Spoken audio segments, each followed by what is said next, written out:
우리가 함께 오늘 은혜 나눌 말씀은 베드로전서 2장 2절 말씀입니다. 제가 봉독하겠습니다.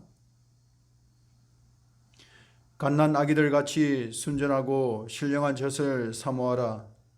이는 그로 말미암아 너희로 구원에 이르도록 자라게 하려 함이라. 아멘. 우리가 살다가 힘들 때가 있습니다. 그리고 혼란스러울 때가 있습니다. 그때 사람들은 우리를 향해서 권고하기를 단순해질 필요가 있다라는 말을 간혹 합니다. 왜냐하면 복잡하게 생각하는 것은 오히려 당면한 문제를 더욱더 꼬이게 만들 때가 많기 때문에 그렇습니다. 예수를 믿고 살아가는 우리들도 간혹 이러한 혼란함 속에 빠질 때가 있습니다. 그럴 때에 우리 또한 단순함의 지혜를 배워야 됩니다. 그러면 우리가 단순하게 바라봐야 할 것이 무엇일까?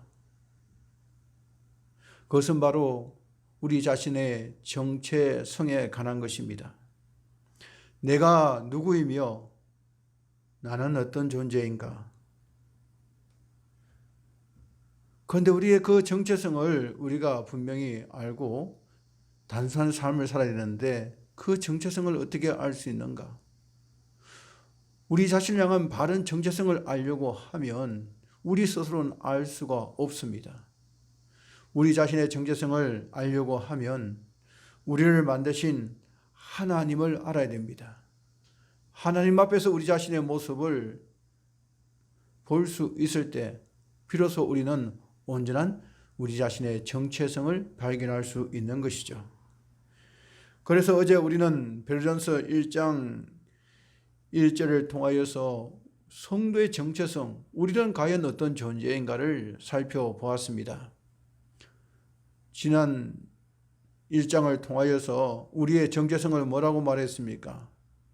우리는 나그네라는 것입니다. 나그네.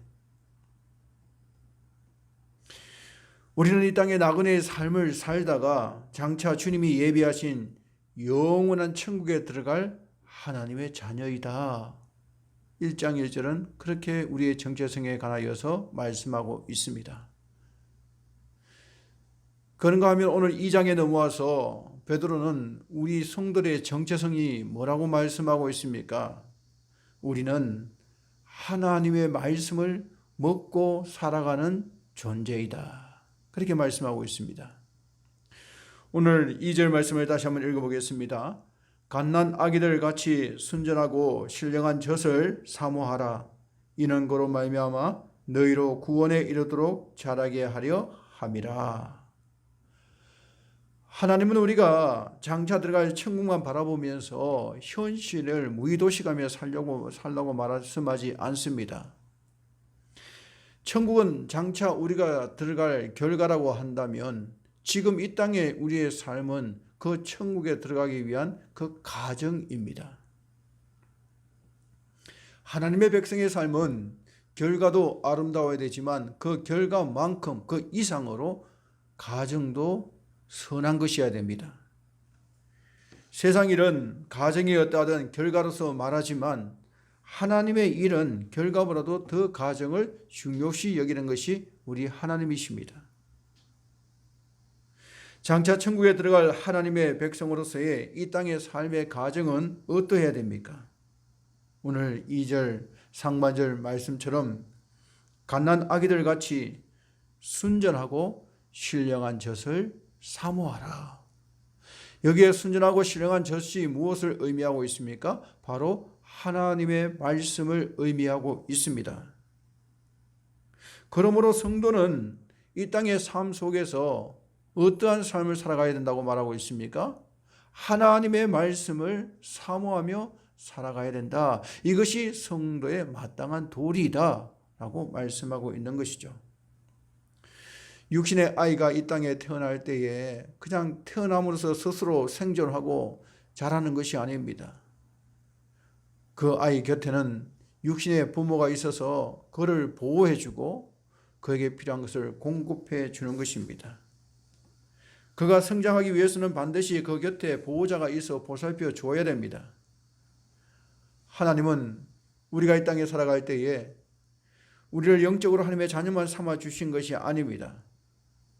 하나님께서는 우리의 영적 자녀로서 생존하고 또 성장하기 위해서 필요한 것을 공급하여 주시는 하나님이십니다. 하나님께서 우리에게 공급하시는 그 영적 양식이 무엇입니까? 그것은 바로 하나님의 말씀입니다. 그러므로 저와 여러분에게 하나님의 약속의 말씀인 성경이 주어진 것은 복 중에 복인 줄로 믿습니다. 그러나 이 말씀이 모든 사람에게 다 복이 되는 것은 아니더라는 것이죠.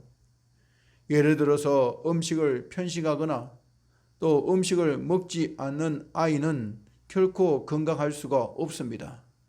마찬가지로 영적인 양식인 하나님의 말씀을 편식하거나 또 우리에게 주어진 하나님의 말씀임에도 불구하고 그것을 취하지 아니하면, 먹지 아니하면, 읽지 아니하면 그것은 아무런 영향력을 미치지 못하고 우리는 영적으로 피폐한 삶을 살아갈 수밖에 없다는 것이죠.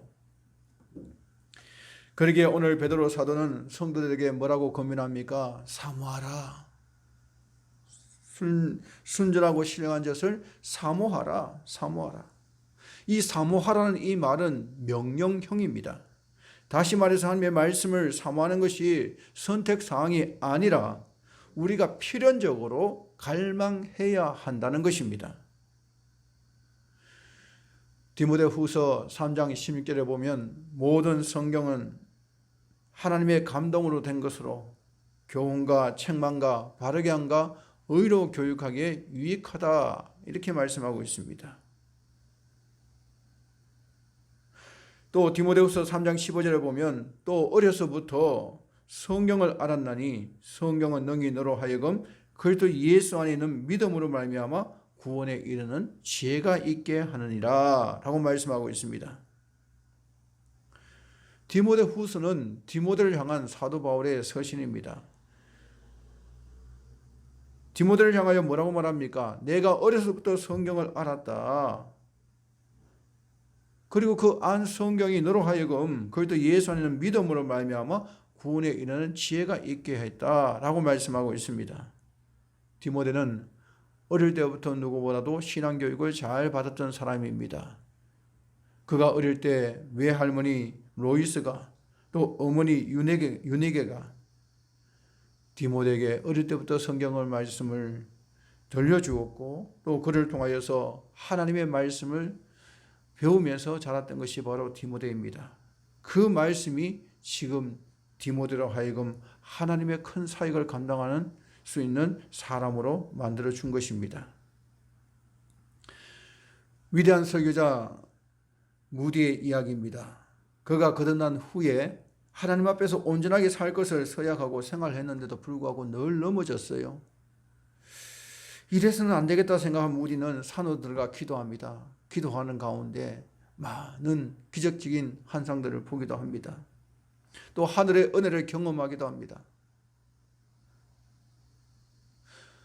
기도 가운데 하나님께서 허락하신 눈이 많은 것들을 통하여서 이제 되었다. 이제는 내가 다시는 넘어지지 않을 것이다 라고 하면서 이제 다시 자기의 삶의 공간으로 돌아옵니다. 그러나 기도원에서 받았던 은혜도 한 달을 가지 못해서 예전의 자신의 모습으로 돌아감으로 인하여서 낙심하게 됩니다.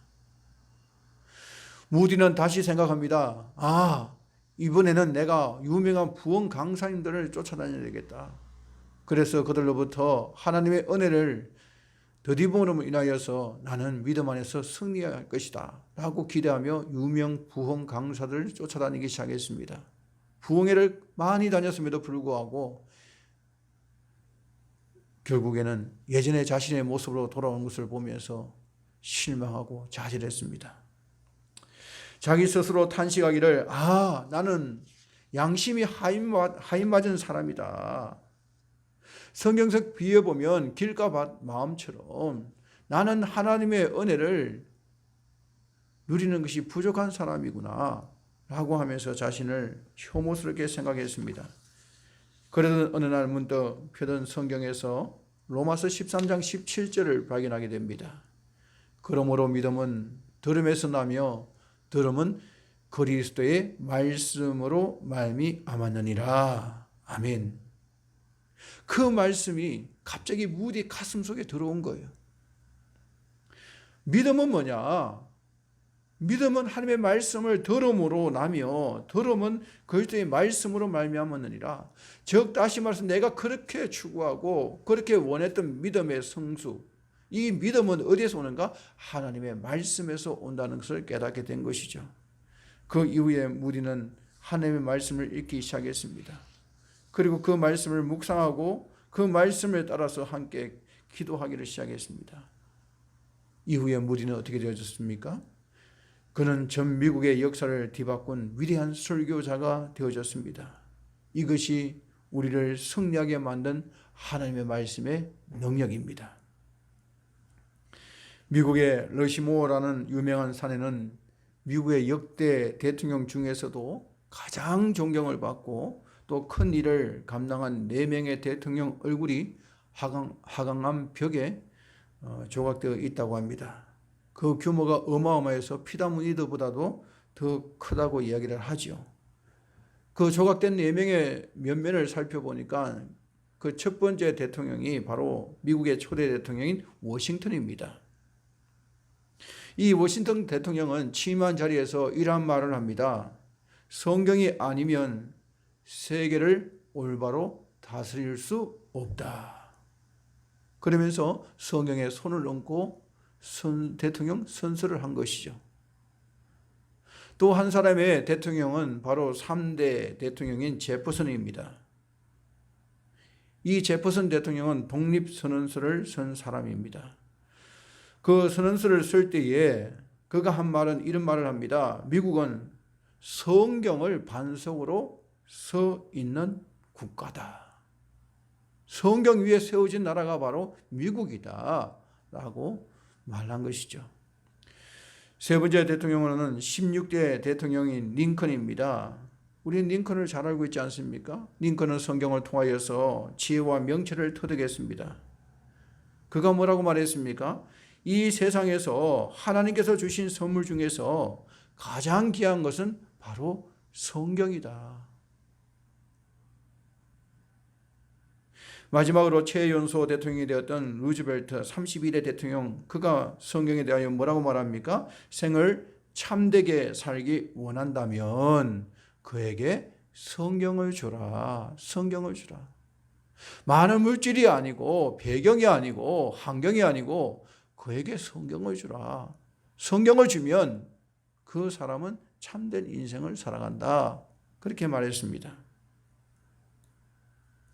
그들 모두가 가장 중요하게 여겼던 것이 무엇입니까? 바로 하나님의 말씀입니다. 왜 그들이 그렇게 하나님의 말씀을 중요하게 여겼습니까? 하나님의 말씀만이 우리를 온전한 사람으로 만들어 주기 때문에 그렇습니다. 말씀을 정리하겠습니다. 우리는 하나님께서 우리에게 복으로 주신 하나님의 말씀을 얼마나 사모하고 있습니까? 하나님께서 우리에게만 허락하신 그 하나님의 말씀을 얼마나 소중하게 여기면서 살아가고 있습니까? 말씀 안에는 우리를 향한 하나님의 마음이 담겨져 있습니다. 말씀 안에는 우리를 구원에 이르게 하는 믿음이 들어가 있습니다. 말씀 안에는 하나님이 우리에게 주시는 복이 그 안에 포함되어 있습니다. 성도란 누구입니까? 예수 믿는 사람은 과연 어떤 사람들입니까? 성도는 하나님의 말씀을 먹음으로 하나님이 주시는 복을 누리며 살아가는 존재입니다. 저와 여러분의 삶 속에 하나님의 말씀을 통하여 주시는 놀라운 복을 우리가 듣고 읽고 묵상함을 통하여 그 복을 누리는 삶을 살아가는 저와 여러분의 삶이 되시기를 주님의 이름으로 축원드립니다. 아멘.